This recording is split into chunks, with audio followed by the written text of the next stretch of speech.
le mariage gris et le bébé papier, deux pratiques controversées liées à l'immigration. 1. Le mariage gris. Un mariage gris désigne une union matrimoniale contractée principalement pour contourner les lois migratoires. Dans ce cas, l'un des partenaires, souvent un ressortissant étranger, épouse une personne du pays d'accueil ou détentrice d'un titre de séjour stable, non par amour, mais pour obtenir un droit de résidence, une nationalité ou d'autres avantages administratifs. Contrairement au mariage blanc, entièrement fictif, le mariage gris peut impliquer une relation partiellement réelle, mais déséquilibrée. L'un des conjoints exploite l'autre, parfois en mentant sur ses intentions ou en promettant des avantages financiers. Dans certains contextes, le conjoint local est complice et monnaie son aide, argent, logement, créant une dynamique de domination. Ces pratiques sont illégalisées dans de nombreux pays, comme la France, le Canada ou les États-Unis, où les autorités vérifient la réalité du couple, photos, témoignages, vie commune, avant d'accorder des titres de séjour. Les sanctions peuvent inclure l'expulsion, des amendes, voire des peines de prison. 2. Le bébé papier.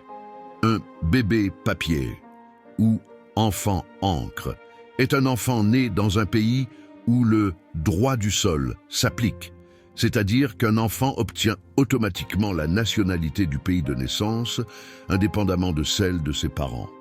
Certains migrants en situation irrégulière cherchent à avoir un enfant dans ce type de pays pour stabiliser leur statut juridique. L'enfant, devenu citoyen, peut parfois permettre à ses parents d'obtenir un titre de séjour, par regroupement familial ou pour éviter une expulsion au nom de l'intérêt supérieur de l'enfant. Cette pratique est particulièrement critiquée dans des pays comme les États-Unis ou la France, où des débats existent sur la limitation du droit du sol.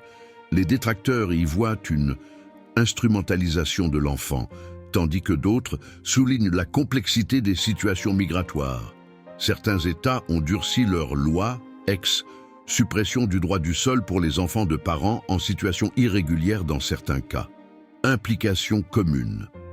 Ces deux stratégies révèlent des failles des systèmes migratoires et soulèvent des questions éthiques, risques légaux, fraude, expulsion, perte de crédibilité pour les demandes d'asile légitimes, conséquences humaines, exploitation, relations toxiques, traumatisme pour les enfants utilisés comme levier, débat politique, réforme pour conditionner l'accès à la nationalité, durcissement des preuves de vie commune pour les mariages. En résumé, le mariage gris et le bébé papier illustrent la tension entre stratégies de survie migratoire et contrôles étatiques. Dans un contexte mondial où inégalités et restrictions frontalières persistent.